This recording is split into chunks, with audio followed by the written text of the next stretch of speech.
नमस्कार, स्वागत है आपका डीवी लाइव ग्लोबल में। मैं हूं समीर आत्मज मिश्र। फ्रांस के पूर्व राष्ट्रपति निकोला सार्कोजी को पेरिस की एक अदालत ने 5 साल कैद की सजा सुनाई है। उन पर आरोप है कि उन्होंने अपने चुनाव प्रचार के लिए लीबिया के तत्कालीन सैन्य शासक कर्नल गद्दाफी से धन लेने के मामले में दोषी पाया गया है।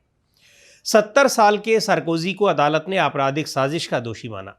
हालांकि रिश्वतखोरी, प्रचार अभियान के दौरान अवैध फंडिंग लेने और सार्वजनिक धन की हेराफेरी से फायदा उठाने के आरोपों से उन्हें बरी कर दिया गया। अदालत ने अपने फैसले में जो बातें कही हैं, उनके आधार पर पूर्व राष्ट्रपति सार्कोजी को हर हाल में जेल में ही रहना पड़ेगा। यानी फैसले के मुताबिक ऐसा नहीं है कि वो घर पर इलेक्ट्रॉनिक निगरानी में रह सकते हैं। मतलब सार्कोजी चाहे अपील करें या ना करें, उन्हें जेल जाना ही होगा। अदालत के फैसले के बाद सार्कोजी ने कहा कि आज जो हुआ है वो फ्रांस में कानून की स्थिति के लिहाज से बेहद गंभीर है।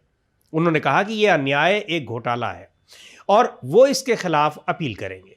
सार्कोजी पर आरोप है कि तत्कालीन लीबियाई शासक कर्नल मुअम्मर गद्दाफी की सरकार ने 2007 में फ्रांस के राष्ट्रपति चुनाव अभियान में सार्कोजी को अवैध रूप से लाखों यूरो भेजे थे।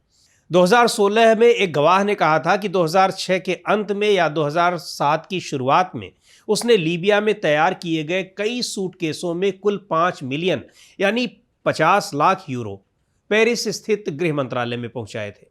उस वक्त गृह मंत्रालय सार्कोजी के ही पास था। सार्कोजी को पिछले साल भी वित्तीय अनियमितता से जुड़े एक अन्य मामले में दोषी ठहराया गया था। यह मामला 2012 का था।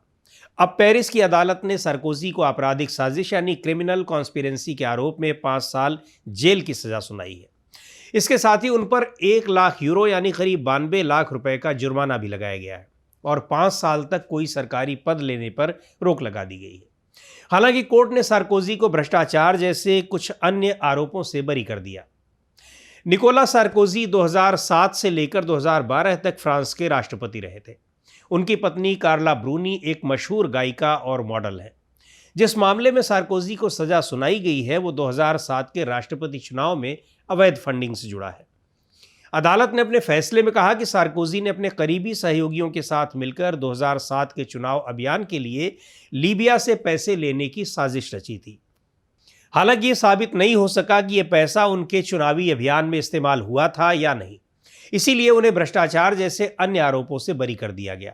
फिर भी अदालत ने कहा कि यह साजिश गंभीर अपराध है क्योंकि इससे लोगों का भरोसा टूटता है। कोर्ट के इस फैसले के बाद सार्कोजी को 1 महीने के अंदर जेल जाना होगा। आधुनिक फ्रांस के इतिहास में यह पहला मौका है जब किसी पूर्व राष्ट्रपति को जेल जाना पड़ेगा। हालांकि निकोलस सार्कोजी ने अपने ऊपर लगे सभी आरोपों को राजनीतिक साजिश बताया है और कहा है कि गद्दाफी परिवार ने उनसे बदला लेने के लिए यह आरोप लगाए हैं। दरअसल सार्कोजी ने साल 2011 में कर्नल गद्दाफी को सत्ता से हटाने के लिए सैन्य हस्तक्षेप की वकालत की थी, जिसके बाद गद्दाफी की सत्ता चली गई और आखिरकार उनकी हत्या भी कर दी गई। सार्कोजी का कहना है कि यह आरोप उसी का बदला है। पेरिस की अदालत ने सार्कोजी को तुरंत जेल भेजने के बजाय 1 महीने बाद हिरासत में लेने का आदेश दिया है। इस मामले में 11 अन्य लोग भी अभियुक्त थे, जिनमें 3 पूर्व मंत्री शामिल हैं।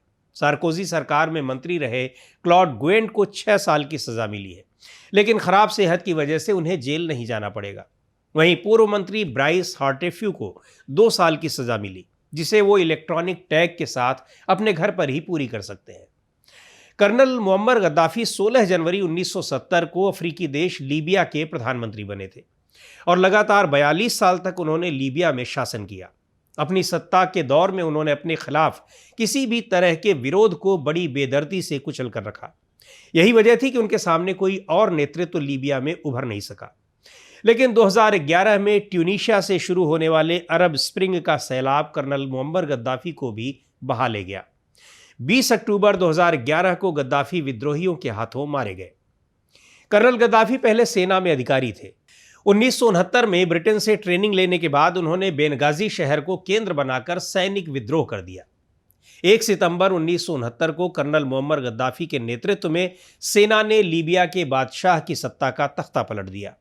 लेकिन फरवरी 2011 में ट्यूनीशिया और मिस्र में आम लोगों के प्रदर्शनों ने जब ज़ैनुल आबिदीन और होस्नी मुबारक की लंबी सत्ता को खत्म किया, तो लीबिया में मुअम्मर गद्दाफी के खिलाफ भी प्रदर्शन शुरू हो गए। गद्दाफी ने प्रदर्शनकारियों को रोकने के लिए बहुत सख्ती की, लड़ाकू विमानों और हेलीकॉप्टरों तक का इस्तेमाल किया। विद्रोह के दौरान उन्होंने एक भाषण में कहा कि यदि ब्रिटेन की महारानी 50 से ज्यादा साल तक और थाईलैंड के राजा 68 साल तक राज कर सकते हैं तो मैं क्यों नहीं कर सकता।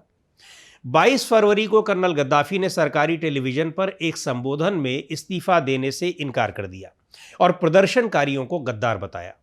लेकिन धीरे धीरे गद्दाफी की सत्ता पर पकड़ कमजोर होती चली गई और उनके विरोधी फरवरी के आखिर तक लीबिया में बड़े इलाके पर कब्जा कर चुके थे। इसके बाद त्रिपोली की भी घेराबंदी कर ली गई, जहां गद्दाफी अकेले पड़ चुके थे और उन पर इस्तीफा देने का दबाव बढ़ रहा था। आखिरकार उन्हें अपने ही देश में छिपना पड़ा।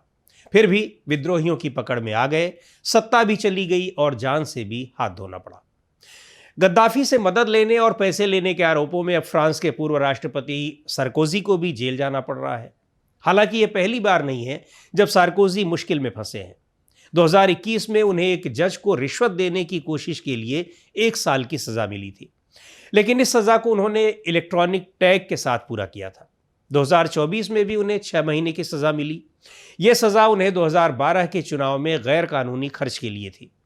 इस सजा के बाद उनसे फ्रांस का सर्वोच्च सम्मान लीजेंड ऑफ ऑनर भी छीन लिया गया था।